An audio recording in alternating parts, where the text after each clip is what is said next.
Parede de dupla estrutura. Por terem dupla estrutura, estas paredes podem vencer grandes pés direitos, possuindo espessuras variadas e permitindo ainda a passagem de tubulações ou mesmo agregar produtos que confiram outras características ao sistema. Com as paredes de dupla estrutura, você pode montar paredes com características especiais, tais como paredes com folha de chumbo para salas de radiologia, paredes de segurança, paredes blindadas, entre outras. Nossa primeira etapa, então, é a marcação das paredes. Marque no piso e transfira a locação das guias. Fixe as guias por meio de parafusos e buchas, no máximo a 60 cm entre os pontos e a 5 cm das bordas. Você também pode fazer a fixação com pinos de aço. Avalie o substrato e utilize a melhor fixação. No momento de fixação das guias inferior e superior, por exemplo, você precisa ter bastante atenção para que elas se mantenham paralelas.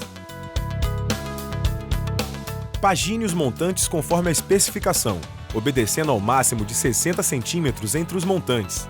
Posicione os montantes na paginação e fixe-os às guias por meio de parafusos LA 9,5 mm ou com alicate puncionador. Na paginação dos montantes, as estruturas paralelas devem ser ligadas umas às outras por pedaços de chapas de 30 cm de altura pela largura da estrutura.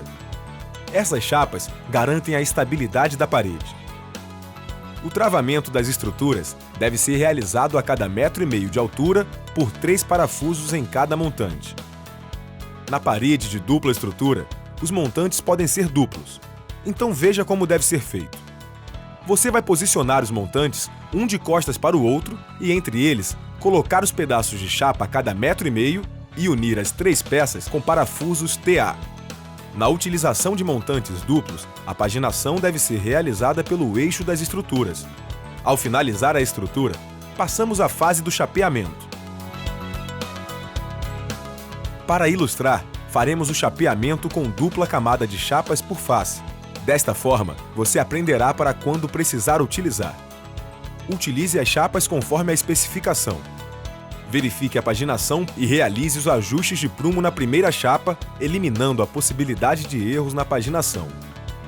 As chapas precisam ter 1 centímetro a menos que a altura da parede para facilitar o acabamento. Nas paredes, as chapas são preferencialmente colocadas na vertical. As chapas devem ser apoiadas nos montantes e encostadas no suporte superior. A folga de 1 centímetro que citamos deve ser posicionada junto ao piso. O aparafusamento da chapa deve ser feito em todo o seu entorno, com os parafusos a 1 centímetro da borda. Nas pontas, você deve colocar os parafusos formando um triângulo, a uma distância de 5 centímetros das bordas. A distância entre os parafusos na primeira camada de chapas pode ser de 60 centímetros, utilizando os parafusos TA de 25 milímetros. Você deve fixar todas as chapas, tomando cuidado para a paginação desencontrar todas as juntas. Ao terminar a primeira camada, você deve aplicar uma demão de massa em todas as juntas.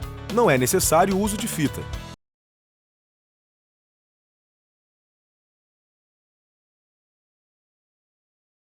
De 35 milímetros a uma distância de 25 a 30 centímetros.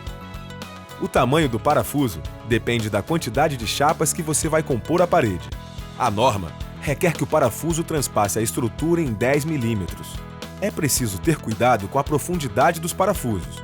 A medida ideal é cerca de 1 milímetro em relação à superfície. Outra boa dica para você é usar sempre o limitador na parafusadeira. Assim você garante a fixação da chapa e melhora a qualidade do serviço. As juntas formadas pelas emendas das chapas não podem coincidir no alinhamento, nos lados opostos da parede e na sobreposição das chapas. As juntas horizontais, formadas pelos topos das chapas, também devem ser desencontradas. Após terminar uma das faces, você deve concluir as instalações para fechar a parede. Terminado o chapeamento, vem a fase do acabamento. O processo de acabamento deve seguir uma sequência. Primeiro você trata as juntas rebaixadas, depois as do topo, os encontros em ângulo e, por fim, a cabeça dos parafusos. Desta forma, eliminamos a possibilidade de sobrepormos acabamentos e criarmos volumes nas juntas. Prepare a massa conforme instruções na embalagem. O acabamento deve ser feito em 3 demãos. Você vai precisar de uma espátula e de uma desempenadeira. A folga deixada no pé da parede deve ser calafetada.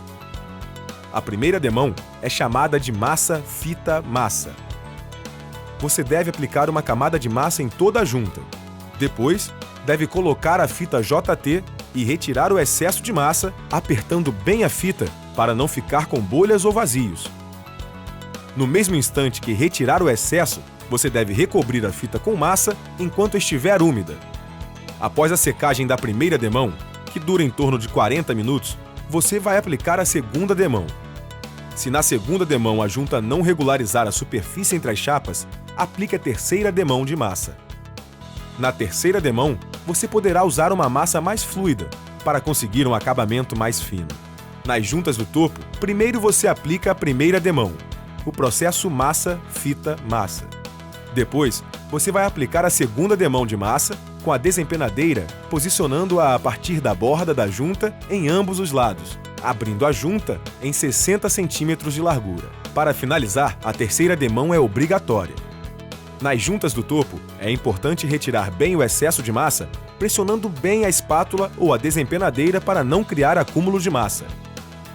Lembre-se de aguardar o tempo de secagem entre as demãos. Nos ângulos internos das paredes, você também aplica as 3 demãos, só que a fita aplicada na primeira demão deve ser dobrada no ângulo da parede. Já nos ângulos externos de 90 graus, em vez da fita JT, você vai usar uma cantoneira de reforço ou uma fita CT, de papel reforçado com metal. Se os ângulos tiverem mais ou menos de 90 graus, use sempre a fita CT, que tem uma banda metálica de cada lado do vinco. A aplicação das demãos de massa é a mesma. Nos parafusos, aplique 2 demãos de massa em X. A parede está pronta para receber o processo de pintura.